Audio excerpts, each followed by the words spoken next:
¿Qué tal amigos? ¿Cómo están? Qué gusto y qué placer nuevamente poder encontrarnos para darle una terminación a nuestro estudio de hoy, a nuestro estudio de esta semana con el tema de hoy. Hoy estamos haciendo un resumen de lo que fue la vida de un profeta de Dios, la vida de Jonás, un hombre que recibió una pesada responsabilidad que fue ordenada por Dios para sostener un servicio y para concederle el éxito. No era un éxito personal de Jonás, el éxito iba a ser de Dios. Pero bueno, Jonás vaciló, dudó y se metió en serios problemas. Si recordamos un poquito todo lo acontecido, recordamos que huye despavorido de la presencia de Dios y en esa desesperación busca irse lo más lejos posible.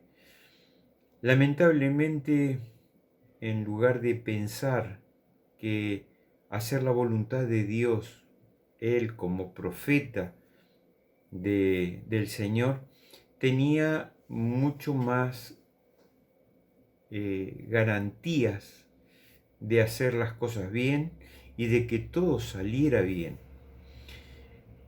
El ofrecimiento había sido muy grande, tener que enfrentar un solo hombre a toda una ciudad, a todo un pueblo que era grande, muy grande. Caminar por toda esa ciudad llevando un mensaje que no era un mensaje agradable.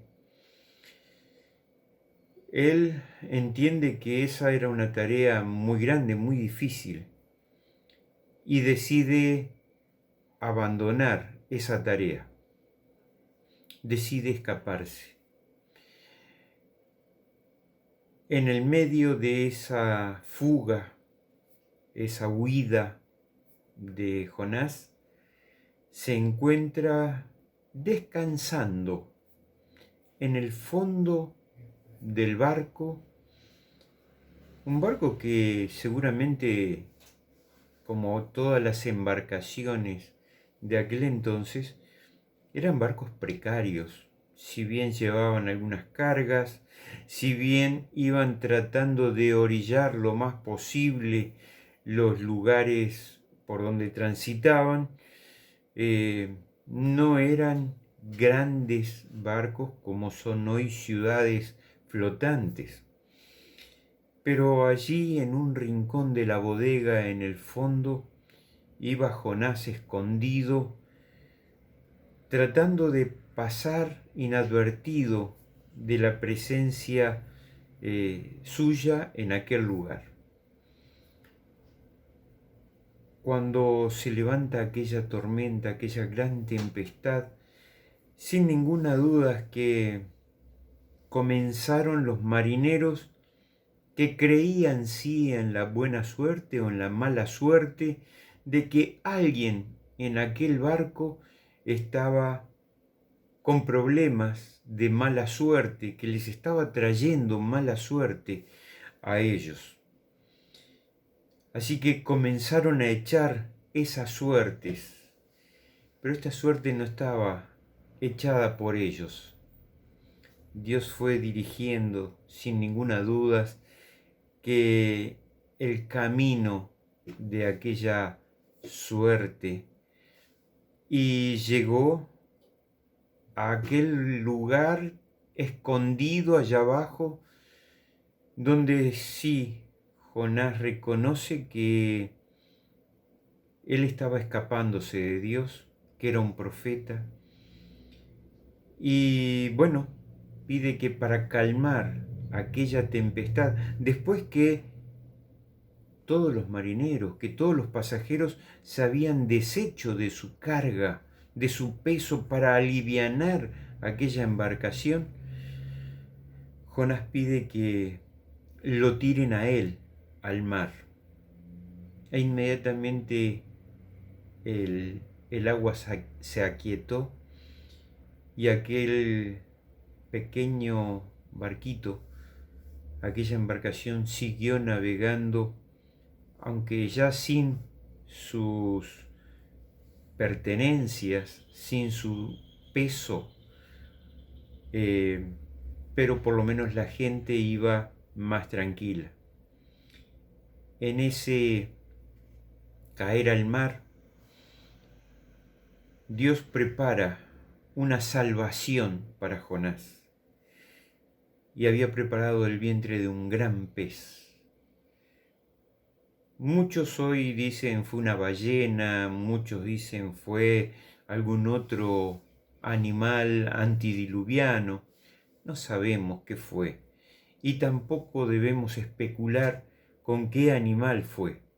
Lo que sí tenemos que tener la seguridad de que Dios había preparado todo porque estaba queriendo salvar, en primer lugar, a todo un pueblo, como era Nínive. Por eso la orden que había recibido Jonás de ir a ese lugar. Segundo, era salvar al mismo Jonás, que desobedeciendo la voluntad de Dios, trata de escaparse. Así que Jonás podía haberse evitado todo aquel entramado de sufrimiento, de buscar un lugar a donde irse, encontrar un barco que lo pudiera trasladar, esconderse para no ser visto, ser encontrado y ser tirado al mar y ahora tragado por un gran pez, allí enredado seguramente en la boca, en el estómago de este animal, sucio, maloliente, con dificultades para respirar, con todo lo que ya hemos ido viendo durante esta semana, se lo podía haber evitado, sin ninguna duda. Y ahora lo traemos a nuestro tiempo, a nuestra época. Sin ninguna duda que miles, millones de personas están esperando con avidez que alguien les hable en una forma simple, sencilla, clara, y le den un mensaje de esperanza y de salvación. Y nosotros tenemos ese mensaje de esperanza y de salvación. El gran problema es que a veces actuamos como Jonás y tratamos de desviarnos de aquel camino diciendo, bueno, hay otros tal vez más preparados que nosotros, hay personas que son mejor estudiadas o mejor habladas, pero la finalidad es que yo haga mi tarea. El Señor nos encomendó a cada uno esa tarea. Y seguramente aquella predicación, aquella advertencia que Jonás decía, es la misma que podemos decirle a nuestro mundo hoy. Tal vez sin fecha, porque el día y la hora del Señor, de la venida del Señor, no lo tenemos, pero sí sabemos que falta muy poco. Los hechos, los acontecimientos que vienen sucediendo en nuestro mundo nos muestran que el Señor viene y viene muy pronto. Hombres y mujeres están esperando que lleguemos hasta sus hogares, que lleguemos hasta sus corazones. Esas personas pueden estar incluso dentro del seno de nuestra familia, en nuestro hogar. Por eso el Señor nos va a decir más adelante que debemos predicar en Judea, en Jerusalén, en Samaria y hasta lo último de la tierra. ¿Por qué? Porque el lugar donde debemos comenzar es por nuestro mismo interior, estar convencidos y convertidos para que podamos llevar ese convencimiento y esa conversión también a otros. Otros que pueden estar en nuestro entorno, en nuestro vecindario, en nuestro barrio, en nuestra ciudad, en nuestra provincia e incluso en nuestro país. Por eso es importante que nosotros pensemos qué testimonio queremos dar. Ese testimonio que nos da el Señor, si bien no somos profetas, somos profetas. No tenemos ese título que tenían estos hombres elegidos por Dios para llevar su mensaje en forma exclusiva a su pueblo. Pero hoy debemos profetizarle al mundo la situación en la que estamos viviendo. Sin ninguna duda que si entendemos como Jonás finalmente entendió y tomamos la actitud que finalmente tomó Jonás, a pesar de nuestros pecados, a pesar de nuestra situación ante Dios, el Señor nos puede usar. Hablábamos hoy con un amigo y decíamos que Dios puede escribir derechos sobre renglones torcidos. Dios puede usarnos a pesar de que nosotros somos incapaces por nosotros mismos de hacer las cosas bien. Pero sí el Señor puede usarnos, a pesar de nosotros, Él puede usarnos como un instrumento, como un elemento útil para llevar un mensaje. Queridos amigos, que la historia de Jonás no sea una historia, un relatito que nos entretenga. Miremos en profundidad la luz que recibió Jonás, el testimonio que le fue dado para que pudiese llevar adelante ante un pueblo que estaba clamando por recibir un mensaje de salvación. El Señor en este último tiempo está esperando que muchos hijos que no son de este redil lleguen hasta Él pidiendo agua, esa agua bendita de salvación, esa agua que sana, que quita la sed del entendimiento, del conocimiento, aquella agua que le pidió Jesús a la mujer samaritana. Y la mujer le dijo, soy indigna de darte agua. Él dijo, yo tengo un agua mejor, aquella agua que puede saciar tu vida.